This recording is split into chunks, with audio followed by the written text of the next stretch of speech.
so we knew it really happened, and who was behind Benghazi way before it did. You have the same sources I happen to know. I've talked to them, and we've been proven right. So our credibility is very high. Now they put a few generals in who aren't really bad, but they'll follow orders. The head of the Army says, we're ready to hit Russia. Give me the order.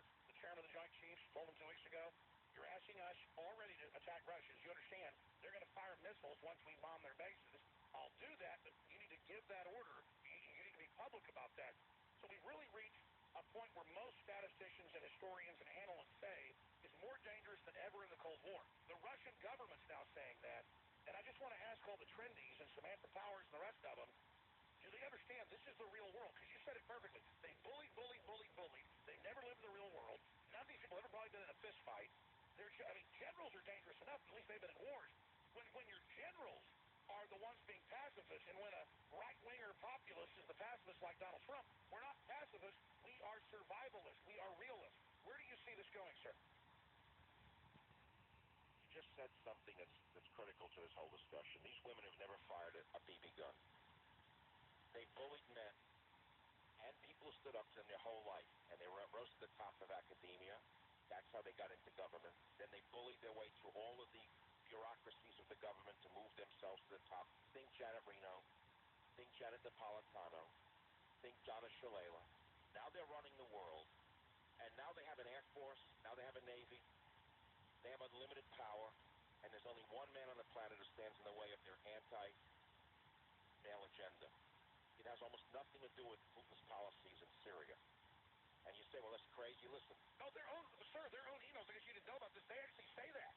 Well, that's what's crazy. They want to have a pitching contest because there's some man they don't run. They're nuts. There it goes. So, I mean, I intuitively figured that out. I didn't even know about the emails. But I've watched this madness unfold. These are insane people. Now, how Obama cannot surround himself with even one sane human being, I don't know. Tell me one person around Obama who was a wind sail who slowed this down. Can you name one person who's a moderate surrounding Obama? Yeah. Well, how come they rushed to do business with the Iranian mullahs, telling us it was important to speak to our enemies? How'd that happen? Now the same people saying it's important to speak to your enemies in Iran are saying it's important to kill your enemy before speaking to him in Russia? And where are all the liberals, Alex? The anti-war liberals. Isn't it odd? Where's Code Cinco now that we don't need them? You remember Code Pink? Those fetid old women from San Francisco who were in Bush's face every other day with apple pies? Where did they go, Alex? I totally agree with you.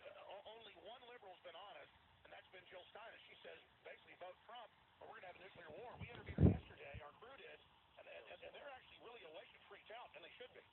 She's smart. I played her tape last week, and I said I agree with her on this. I don't agree with the Greens on almost anything else. But at least they do, first of all, they're true to their principles of being pacifists. And at least they're not suicidal, right? No, I don't understand it. I mean, let's go back to the drug testing, Alex. I have said, not jokingly, for over 2 years, maybe more, that anyone who goes to work for a corporation has to pee in a cup to get the job. So now we have 400 mandarins running this country, and we don't insist that we know what drugs they're on. I agree. We should drug test Hillary, and Trump should do it too. We should drug test all of Congress. Everyone running this government should be forced to do a monthly drug test. It may explain their madness. I don't know what they're on, Alex, but they're not on reality. Remember the congressman that thinks islands float? Who does? A particular congressman out of Georgia believes islands float. Remember he asked if Guam was capsized?